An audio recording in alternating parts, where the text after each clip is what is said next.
Masih ingat Yurike Prastika? Dulu bintang layar kaca, kabar terbarunya kini terungkap. Masih ingat Yurike Prastika?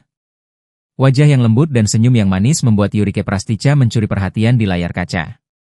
Di era 80-an hingga 90-an, nama Yurike Prastika seolah menjadi simbol pesona dan kelas seorang bintang.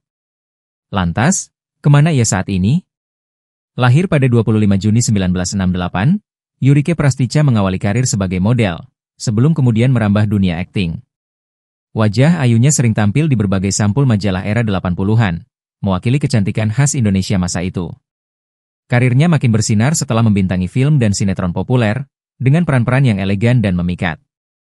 Beberapa film lawas yang menonjolkan bakat akting Yurike antara lain Taksi, 1990, Catatan Si Balve, hingga sejumlah sinetron seperti Keluarga Vandanoy dan Janur Kuning. Ia dikenal dengan tipe peran yang tenang tapi kuat. Penuh pesona tapi tetap membumi. Yurike bukan hanya cantik, tapi juga punya karisma. Di tengah ketatnya persaingan artis era 90-an, ia tetap punya tempat di hati penggemar. Namun, di balik sorot kamera, hidup Yurike juga penuh liku.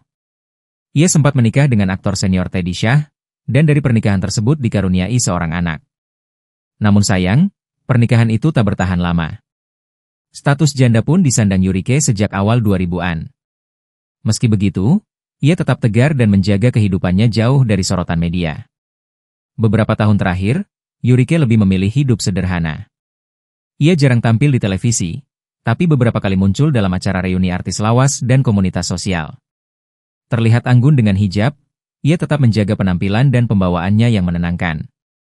Dalam sebuah wawancara singkat di YouTube pada tahun 2021, Yurike mengaku lebih menikmati kehidupan pribadi saat ini. Ia aktif mengikuti kegiatan spiritual, memperdalam agama, dan merasa cukup dengan kenangan masa lalu yang indah. Tak ada penyesalan, hanya syukur atas perjalanan panjang yang telah ia lalui.